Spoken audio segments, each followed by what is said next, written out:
আসসালামু আলাইকুম। এখন তৈরি করব মিষ্টি কুমড়ার ভর্তা।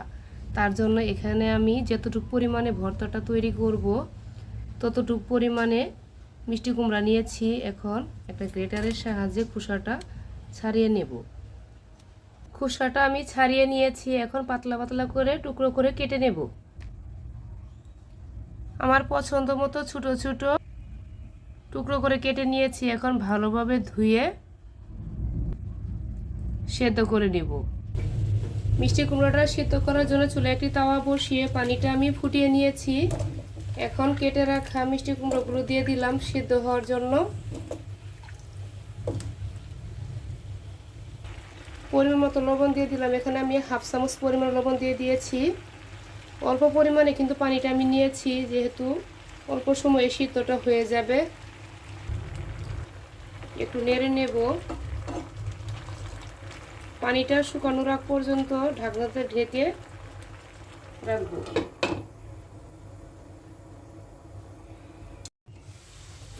পানিটা কিন্তু আমার অনেকটাই শুকিয়ে গিয়েছে, আর একটু ভালো করে শুকিয়ে নেব। এখন ঢাকনাটা খোলাই রাখবো।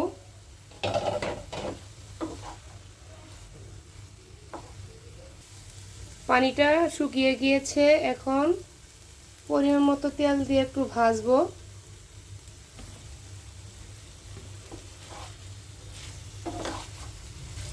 ভালো করে ভাজবো। অল্প সময়ে কিন্তু সিদ্ধটা হয়ে গিয়েছে।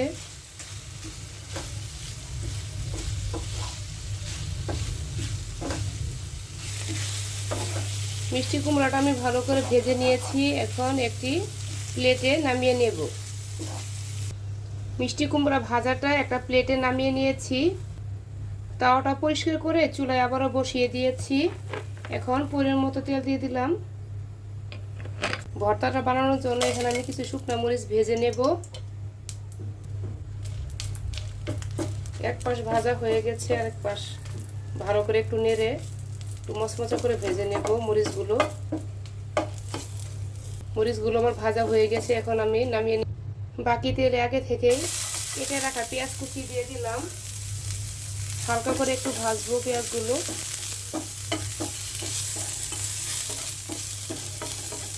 পেঁয়াজগুলো আমার ভাজা হয়ে গেছে। এখন আমি নামিয়ে নেব। ভেজে রাখা পেঁয়াজগুলো প্লেটে নিয়ে নিলাম। আগে থেকে কেটে রাখা রসুন আর পেঁয়াজ কুচিও দিয়ে দিলাম। এখানে রসুন কুচি কিন্তু দিতেই হবে, আর পেঁয়াজ কুচিও কিন্তু আমি কিছু দিয়ে দিয়েছি। ভাজা আর কাঁচা পেঁয়াজ দুইটাই ব্যবহার করেছি। ভেজে রাখা শুকনো মরিচগুলো দিয়ে দিলাম। আমি যতটুকু পরিমাণ ঝাল পছন্দ করি ততটুকু পরিমাণে দিয়ে দিয়েছি, আর ভর্তাতে একটু ঝালের পরিমাণটা আমি একটু বাড়িয়ে দিয়েছি। হাফ চামচ পরিমাণ লবণ দিয়ে দিলাম। যেহেতু সিদ্ধর সময় আমি লবণ দিয়ে দিয়েছিলাম, তার জন্য এখানে পরিমাণ মতো দিয়ে দিয়েছি। এখন ভালো করে মিক্স করে নেব। মরিচটা কিন্তু আবার মাখানো হয়ে গেছে। এখন পরিমাণ মতন আমি সরিষা তেল দিয়ে দিলাম। ভালোভাবে মেখে নেব। এখন